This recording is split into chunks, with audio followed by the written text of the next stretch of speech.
In this podcast, I'm talking about how I used three methods to essentially eliminate my anxiety, which was very high, especially when I was younger. And so if you enjoy this video, then please hit the subscribe button and the notification bell to stay up to date on my channel. And I hope you enjoy.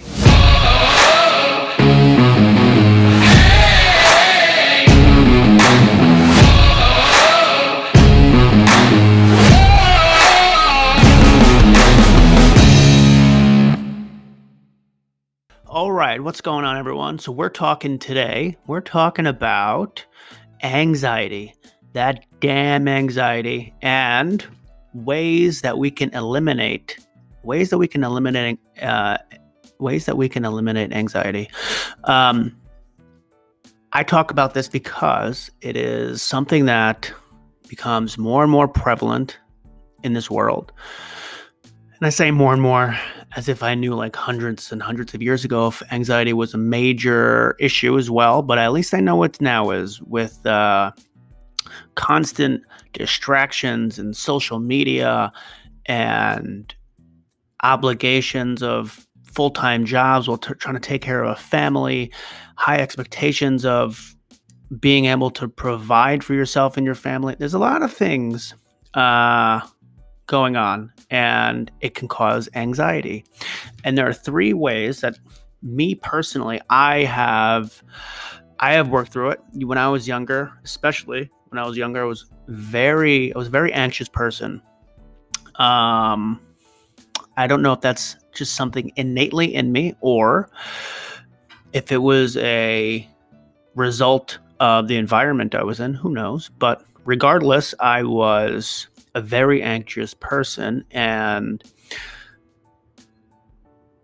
the methods I'm going to be talking about have really eliminated a lot of it. And it wasn't. These are solutions that don't involve taking any medication or even really talking to a therapist. Although I'm not recommending that. I'm just saying these are the things that I have done that have eliminated my anxiety. And so there are three things. One is meditation. So meditation is, if you've never done it before and you're skeptical, I understand it because I was the same way. And I'll talk about that. So there's meditation. There's two, it's writing. And three is your mindset. So I'll talk about these three things. First is meditation. The first, I learned meditation techniques after reading a book called, let me see where I can find the name of it. It is called Thriving with Social Anxiety by Haiti C. Cooper. And I don't necessarily know whether my anxiety was social anxiety or a combination of many other things. But the book doesn't just focus on social anxiety. It just focuses on techniques to eliminate anxiety. And that's the first thing that introduced me to real meditation that I actually thought was useful and helpful. If you've never meditated before and sitting down by yourself in a quiet room, not thinking of anything and just letting thoughts come to your mind, sounds like bogus to you. I thought the same thing. And so what introduced me to meditation is this book. And there's a more practical meditation exercise that I applied in this book. And there's a handful of recommendations, but in this book there is an exercise where you are meditating, but you're also like thinking at the same time. I guess it's like a mental exercise, and the exercise is that you're walking down a path. You can invent whatever kind of path you want, but I walk down a path in the woods, so I'm thinking about myself walking down a path in the woods, and every time an anxious thought comes up, I would that would translate into a metaphorical heavy rock. And so you would try to not think of anything. And as soon as an anxious thought comes into your head as you're walking down this path, there'd be a large, heavy rock in the middle of the path. In order to pass the rock, you have to pick the rock up and throw it out of the way of the path. And the rock is heavy, and it's supposed to illustrate the weight that those thoughts are feeling on you. So you pick up this heavy rock. It's supposed to be all these heavy thoughts are weighing on me. You pick it up, you throw it, and you're supposed to feel the thoughts come to you. And then as you throw it off the path, it's supposed to be out of your way, out of your thinking. And then you can continue moving on the path. And then you keep doing that, and you keep doing that until all your anxious thoughts have come about and then transformed into a rock, and then you throw it away. And it's a exercise where you are still using you're still doing an exercise mentally, but you're just being calm, and you're allowing yourself to identify every single thought that is bothering you and let it wash away. A lot of the things with anxiety is, and I'll talk about this with writing, but a lot of things with anxiety is that it's a bunch of thoughts jumbled up together into this big ball. And it's when you have it into that big ball, you can't identify what's causing the anxiety. And sometimes it's just like 3 or 4, 5, 6, 7 thoughts that in and of themselves wouldn't really cause anxiety. And if you could break them apart and look at them separately and say, okay, I see them. And you can like just externalize them and look at them. They wouldn't cause as much anxiety, but when they're jumbled up together into a big ball of thoughts and you don't have time to think about them, that's what snowballs the anxiety way more than it would if you didn't have that snowball. So that is one. That's meditation. The second is writing. So for me, I wrote a book, so I just like to write. If you don't like to write, that's fine, but I still think writing has a lot of benefits. And it talks to what I just referenced, when you need to get your thoughts more clearly detailed. You got 15 different thoughts going on in your head. They're all jumbled together, and you're a disorganized mess in your head. And how you feel better, how I feel better is I like to write. So I just write them all down. Now, when they're on paper, it's like, okay, these aren't all that bad. And it's a nice little mental exercise. And if something is weighing me down because I don't have a solution for it, or it's just like a difficult thought, then I write down the thought, and I write down maybe solutions, or I write down how I'm going to tackle this tomorrow or whatever. But it's a exercise that you can take this big ball of crappy thoughts and all that stuff that's weighing you down that you can't dissect. You throw it on paper. You write down all the things that are bothering you. And even if you didn't write down the solutions and how you're going to tackle it tomorrow, it still makes you feel better just by taking that snowball and breaking it out into small thoughts that are all jumbled together. And so I'm a big, major fan of writing. I love it. I equate it to like having a very messy room. If you have an extremely messy room, that's like having just a big ball of jumbled thoughts all in your head. And so writing down all of your thoughts is like cleaning your room. It's much easier to understand how to find things that are bothering you. It's easier to just think clearly, and thinking clearly will help remove that anxiety.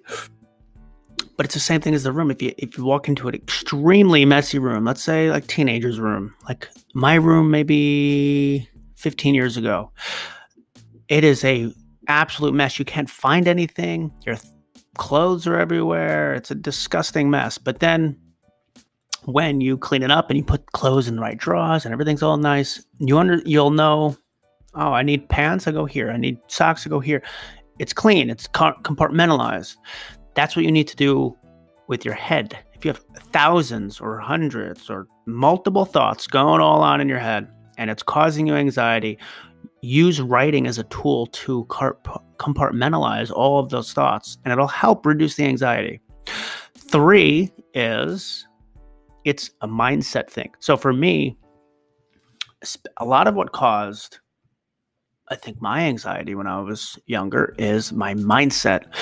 My mindset, I talk about this a lot, but my mindset has changed over the last 10 years from when I was younger. And it was just a different perspective on how I looked at the world. I looked at the world with a different lens. And the lens I used to look at it as was that I was smarter than I thought I was. I was pretending to be, or maybe I really thought that I was more confident than I thought I was.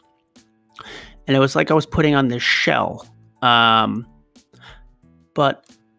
after I really started getting into developing myself and making learning a very high priority, I shifted my perspective to being, wow, I'm much more ignorant than I thought I was. I'm much less confident than I was pretending to be. And I looked at the world as I need to find and explore and inquire about all this information, because there's a ton of it out there, and it lives in other people's brains, and it lives in books and everywhere else. And I want to be on a constant quest to improve myself. So I want to go at it as knowing that I don't have all of the knowledge, knowing I don't have all the information, and knowing that I'm not the smartest, because I'm 1000% not even close to it. And I change your perspective, and you don't get so anxious all the time of trying to put on this shell of you're better and smarter than you really are. No, I look at it now as I have many faults, many weaknesses, and I need to be on a constant quest to improve myself. And that is by studying a ton so I can learn and take a different perspective from people. That is by challenging myself where I know that I have weaknesses and I need to grow. And it's a different, and then on top of that, it's a matter of how I looked at when I tackled a challenge or a new endeavor. I talk about this a lot, but when I go after something now, it's not a matter of, if I try something and if I completely fail, I'm a failure. I'm hard on myself. I should have done better. People probably think I'm an idiot and all this stuff. And now I look at it as this is a small little stepping stone. If I completely bomb and I'm horrible at something, whatever, that is a stepping stone. That is something that I can learn from, and it's not the end of the world. It's not a pass or a fail. As far as your life, like, you shouldn't think that one little thing that you go after. You're going to go after hundreds and hundreds of things in this world. One little thing in this world that you go after and you don't perfectly do it is not the sole determinant of whether you're a successful person or a failure. Once you start thinking like that, you're super anxious every time one small challenge comes down your way. You have a big presentation. Big presentations are scary enough. And now when you put all that weight on it, that this is going to be the determinant of whether you're successful or a big failure in your entire life, that is a lot of weight. And that's not a realistic way to even look at it anyway. When you stop looking at it like as that, and like the most weight of the world is on every little thing that you do, and you take a step back and you say, look, I am not perfect. I'm here to learn. I know that I probably am ignorant in a ton of places, and I accept that, and I'm willing to learn. And I know that these challenges are going to be tough, and I'm not going to always do perfect on them. The ones that I do horrible on, whatever. I'll be better next time.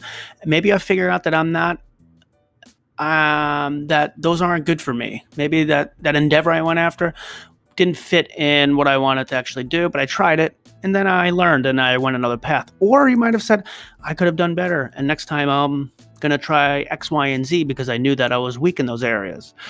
Those are stepping stones, learnings that you'll get over time. Those are not the sole determinant of whether you're going to be a big failure in life. And once you stop thinking like that, the weight will get off your shoulders. It's so much damn weight that it's not necessary to have.